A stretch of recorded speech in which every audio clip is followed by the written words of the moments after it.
À la suite de la page d'évangile de dimanche dernier, nous sommes invités à être réunis autour de Jésus, le Maître, à le mettre au centre de notre communauté liturgique, et peut-être spécialement ceux qui parmi nous exercent d'une manière ou d'une autre une autorité à la manière des membres du Collège des 12, ceux qui, dimanche dernier, s'interrogeaient sur les critères de grandeur dans la communauté.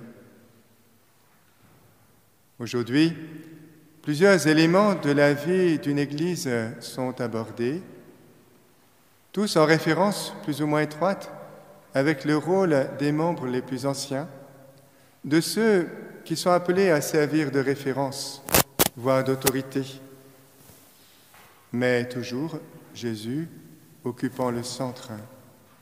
Le centre un peu comme nous le rappelle l'image de la première lecture du livre des Nombres, où les proches de Moïse se sont rassemblés autour de lui dans la tente, alors que d'autres sont restés dans le camp, et peut-être d'autres encore plus loin. La question de Jean part d'un fait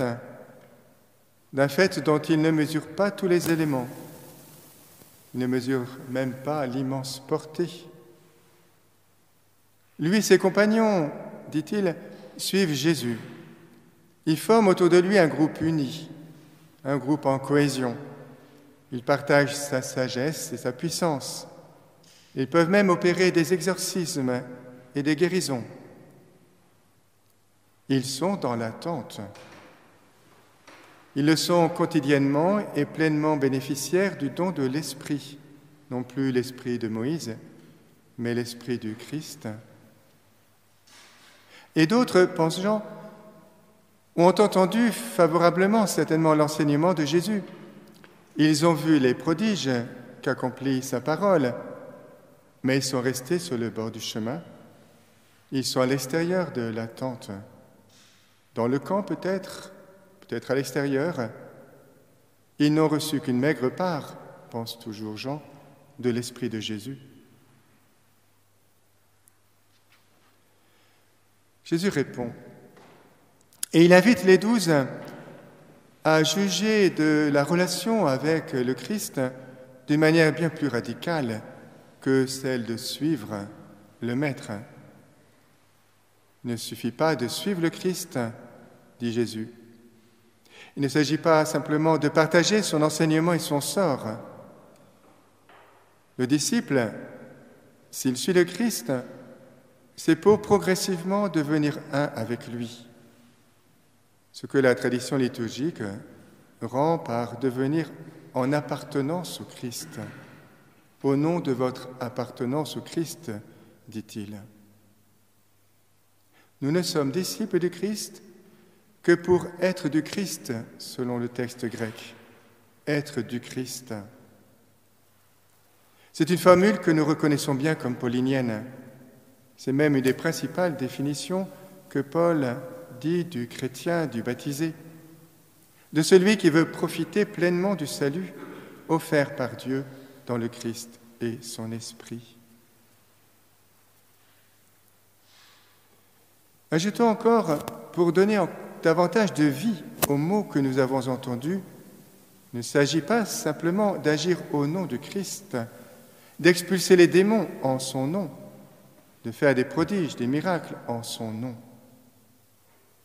Nous savons par plusieurs passages des Actes des Apôtres que ce nom de Jésus est efficace. Efficace quand il s'agit d'opérer des guérisons, guérisons de paralytiques, on se rappelle, un fait explicitement mentionné dans la finale de notre évangile de Marc. Non, il ne s'agit pas simplement d'utiliser le nom de Jésus et tout son pouvoir. Être du Christ, appartenir au Christ, c'est mettre en œuvre un lien originel de nouvelle naissance. Une naissance consacrée par le baptême. Et si nous appartenons au Christ, ce n'est pas comme un objet appartient à son propriétaire, ni même comme un membre pense et agit en cohésion avec un parti politique ou autre, ou un groupe social. Non, nous reprenons l'image johannique, être du Christ, c'est être le sarment sur le cep, la fleur ou le fruit sur le rameau. Être du Christ, comme lui-même, si possible, est consacré à son Père, totalement, entièrement, 24 heures sur 24. Pour cela, frères et sœurs, il nous faut une force intérieure exceptionnelle, une force intérieure indispensable. Et continuons la lecture de ce passage de Marc. Une force qui va nous permettre de nous engager ou de continuer à nous engager, sans édulcorer la portée de l'image, s'engager dans une amputation. Et cela, à l'époque sans anesthésie. De quoi s'agit-il? Laissons les images se reprojeter à notre imagination. Si ton pied te fait tomber, si ta main te fait tomber, si ton œil te fait tomber, coupe-le, jette-le dehors, ampute-toi d'eux.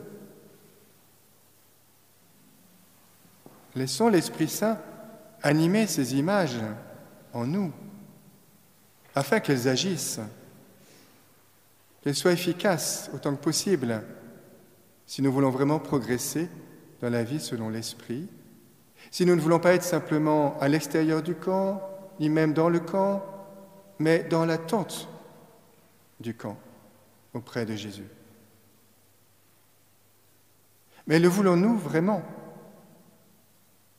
Pour établir le lien avec la lecture de la lettre de Jacques, avons-nous vraiment ouvert nos yeux sur l'amour de la richesse qui nous anime, ou sur toute attitude qui nous fait nous considérer grands, l'évangile de dimanche dernier, ou forts par rapport à d'autres faibles ou petits, sans parler de nos convoitises les plus élémentaires?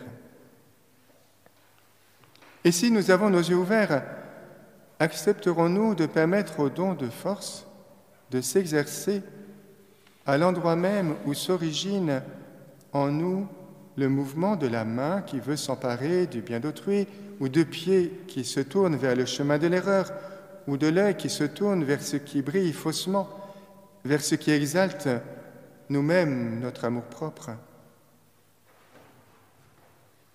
Il nous faut beaucoup de force intérieure pour que l'Esprit Saint puisse agir en nous, opérer en nous, cette opération éminemment chirurgicale. Beaucoup de force intérieure pour vivre de la petitesse évangélique, pour veiller constamment sur les mouvements de nos mains, de nos pieds, de notre œil, de notre langue.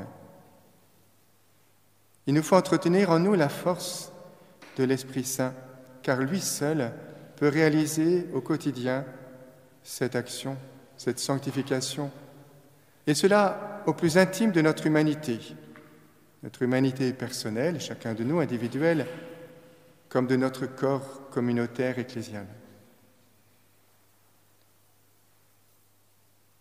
Alors Seigneur, donne-nous cette force,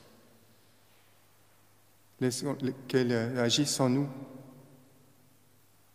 et que, frères et sœurs, si ces paroles, si elles sont vraiment de l'Esprit Saint, qu'elles soient le sel, ce sel que, comme de vrais amis, pour reprendre l'expression courante dans le milieu hellénistique, le milieu de l'Église primitive, ce sel que, comme de vrais amis, nous partageons pour manifester notre amitié, nos liens d'amitié fraternelle. Ce sel dont nous allons saupoudrer tout au long du jour nos conversations, nos joies, les épreuves que nous partagerons. C'est celle qui leur donnera saveur, densité, pureté. C'est celle qui fera de nos rencontres des promesses de salut proprement évangéliques. Amen.